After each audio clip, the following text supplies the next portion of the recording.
మా అమ్మాయి సురేఖ గురించి మీకు తెలుసుగా.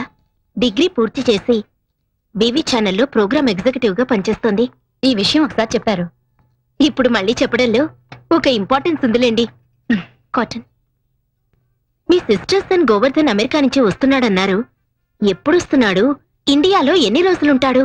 టికెట్ దొరికితే ఏ క్షణానైనా రావచ్చు. అయినా వాడి గురించి అంత ఇదిగా అడుగుతున్నారేమిటి? మా సురేఖ పెళ్లిడికొచ్చింది. అతనికి ఇండియాలో సంబంధాలు చూస్తున్నారుగా. అర్థమైంది. మా వాడికి మీ అమ్మాయి అయితే ఎలా ఉంటుందని, అంతేగా? అవునండి.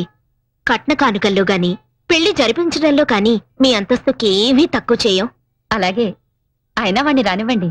ఎవరికెవరు రాసిపెట్టున్నారో, ఎవరికెవరు రాసి పెట్టారో అని మామూలుగా అంటుంటారు కదా, అది మీరు నిజమని నమ్ముతున్నారా? ఆ మాట మీరు అడగకూడదు. ఏమండి? ఎవరికెవరు ఈ లోకంలో ఎవరికి ఎరుక, ఏ దారెటు పోతుందో ఎవరిని అడగక. ఫర్ ఎగ్జాంపుల్ మీరు ఉన్నారనుకోండి, ప్లీజ్. మీరు ఇన్నాళ్ల పరిచయం తర్వాత కూడా మీరు అండి అంటుంటే అదోలా ఉందండి. థ్యాంక్స్.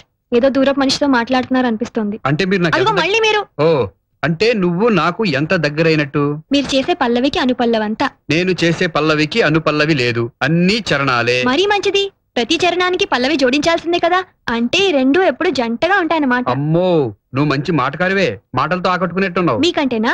మీరు చేసే పాటలతో ఎంతమంది రాధల్ని గోపికల్ని కట్టేసుకోవడం లేదు? అంటే నువ్వు ఇప్పుడు రాధవా గోపికవా?